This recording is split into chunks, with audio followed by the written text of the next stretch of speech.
You understand?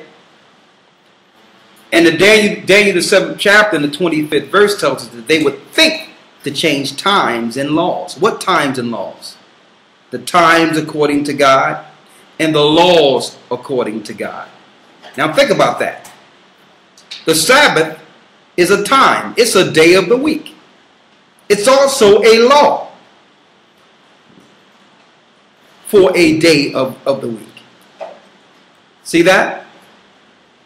So Satan had thought to change times and laws. What laws? The laws according to God. So they would come later and say, well, those laws don't matter. That was a long time ago. As if the Most High is changing based on time which he created, when he's not subject to space or time.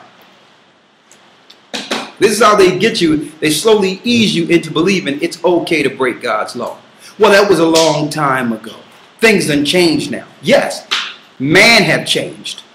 Satan's influence of the earth is at a height. That's the only change. But the Most High haven't changed. Let's get that real quick to prove that.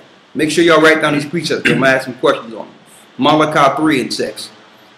For I am the Most High. I change not. No, I changed. I'm a little different now because that was back in the day. I change not. No, that was a long time ago. For I am the Most High. I change not. Well, the Most High is saying, well, I used to be that way. But since people have grown a little bit, I'm just going to switch up my program a little bit so they can accept it for today. I change not. Read. Therefore, ye sons of Jacob are not consumed. Because if the Most High changed, then we would be utterly destroyed.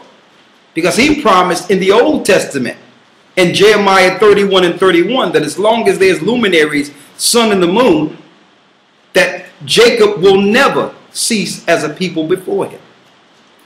Jeremiah 31 down to 35. So if that's changed, the Most High Sabbath, then the fact that we will be eradicated, the Most High is going to change that too then. That he's going to destroy all of us. All right, so no, the Most High have not changed. His word is bound. It leaves and it don't come back void. He blessed the Sabbath before there was Moses in the beginning. And the Most High never changed that. And he didn't send his son to change that either. All right, now I'm going to prove that. Let's go back to Exodus 20. Go ahead. Verse 8. Remember the Sabbath day to keep it holy. 6 days shalt thou labor and do all thy work. So 6 days is what you will call servile work. Working for money or whatever the case is. Read. But the 7th day is the Sabbath of the Most High thy power. But the 7th day is what? Is the Sabbath of the Most High thy power. That's the Most High's day. Read. In it thou shalt not do any work. You're not supposed to do any work on that day. Thou, nor thy son, nor thy daughter, thy manservant, nor thy maidservant, nor the cattle, nor thy stranger that is within thy gates. That's the law of the Sabbath. We are supposed to remember the Most High, meditate on the Most High, rest on that day, think on the Most High, pray to the Most High. That's the Sabbath. That's the mindset. And we have to watch when we are moving into our own thing and not concentrating on what the Most High needs us to concentrate on that day. Okay? 6 days, you got enough. We have enough time for ourselves 6 days of the week. So it's no excuse not to give the Most High his time. Now the problem is the Christians have no problem setting aside 1 day of the week for the Most High, or whom they call God or Christ. That's not the problem. The problem is the day they set aside. It's not the day commanded by the Most High. That's the problem. Now they could easily solve this issue by denouncing Sunday worship. Right? And bringing it and just do it one day early. They can easily do this, right?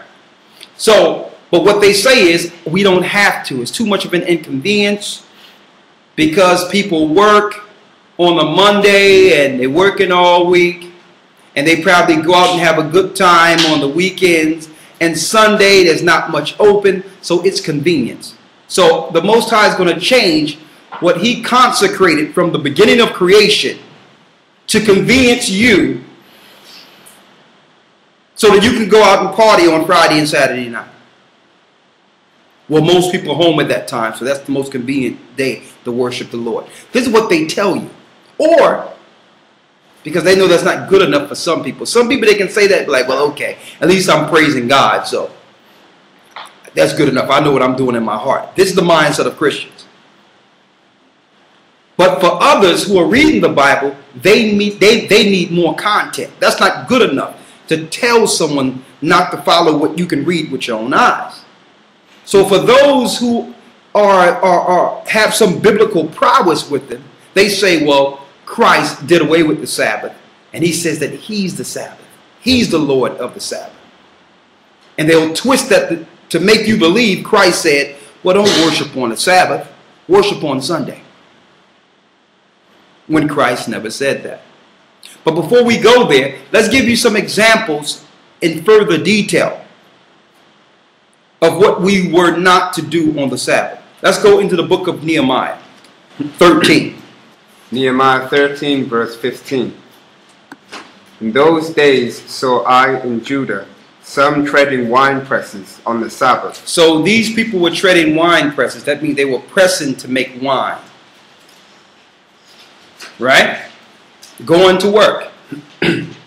Wine, you produce wine, let it ferment. This is the way to make money.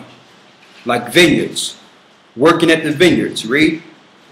And bringing in sheaves and lading asses, also wine, grapes, and figs, and all manner of burdens, which they brought into Jerusalem on the Sabbath day. And I testified against them in the day wherein they sold victuals. They sold victuals, so they set up stands like vendors selling. You notice on the Sabbath day, which is Saturday day, is when everyone go for their go out shopping. You have your sales on that day. You got stands open, vendors outside. I mean, that's a normal pastime almost every Saturday morning. You go out to the markets are filled. A lot of you don't even understand that whole ideology is pagan. Satan set it up that way so that all the people who are with him would actually destroy or stomp on the day that the Most High consecrated from the beginning.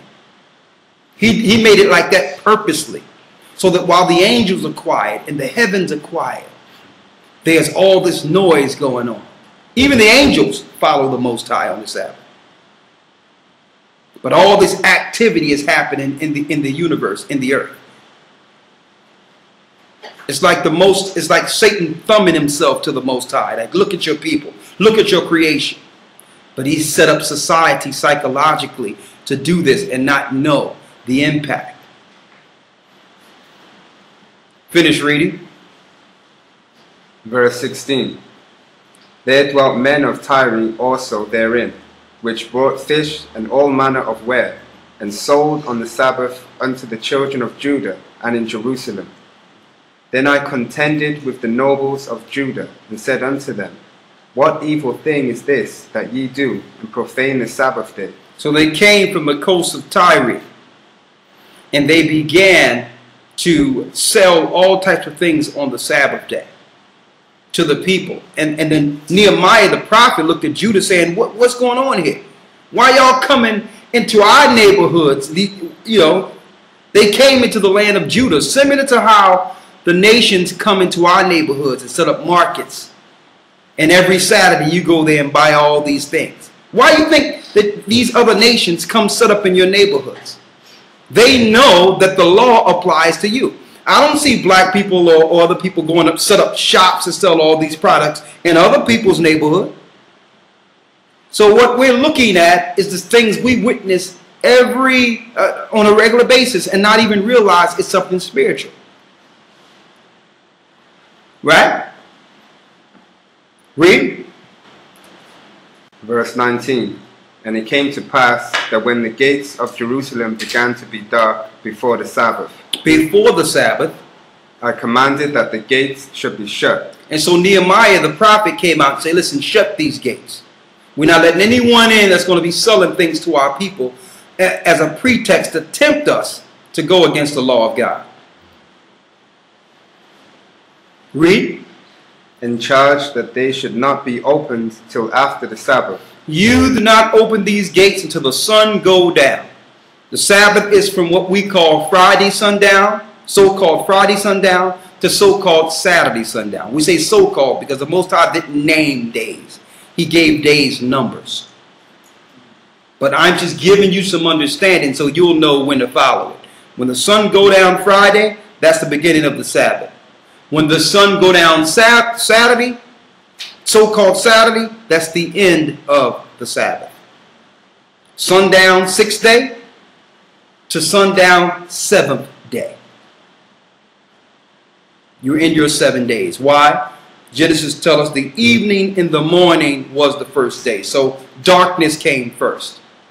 So a new day does not start at the witching hour, 12 midnight. That's another satanic ritual. That's another satanic ritual to make you believe there's something different between 12 midnight and 12:01 and it's all the same. So it's psychological play to have you believe something that's not so. There's no difference between 12 midnight and 12:01. It looks the same. But there is a difference when the sun goes down going forward. You see the difference when the sun goes down. That tells you, that's a sign from the heaven, okay, we're going into a new day. So Daniel 7:25 said he would think to change times and laws. Are they changing times and laws? No. But they can make you believe that you're dealing with a different time. If you believe their psychology. That's the point. You can count days easily by waiting for the sun to go down and know you're in a new day. You don't even need man for that at all. Okay? Now, let's continue in the middle one. Let's continue the Sabbath teachings with Nehemiah. What happened next with Nehemiah? First of all, you had the Gentiles coming amongst Judah, which are the so-called blacks, and selling them things to tempt them to sin against their God. See, the Gentiles could do this because it's not a law to them. The Sabbath day was not a law to them, so they can set up shops and do all these things to try to make money off of us.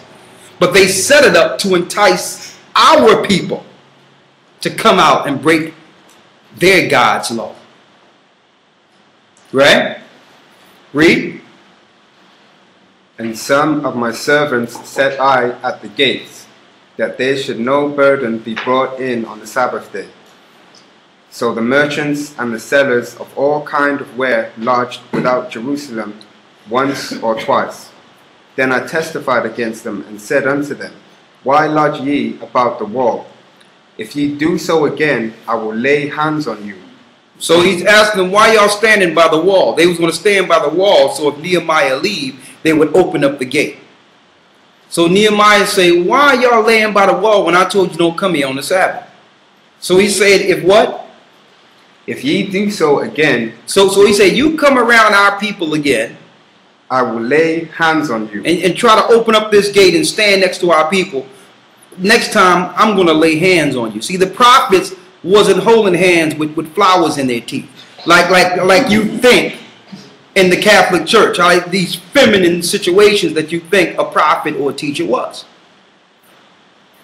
All right? He says, listen, if you don't get away from this wall and stop tempting our people, listen, I'm going to come over here and I'm going to throw up some hands. The next time you come over here with that, because we tired of your people enticing our people to sin.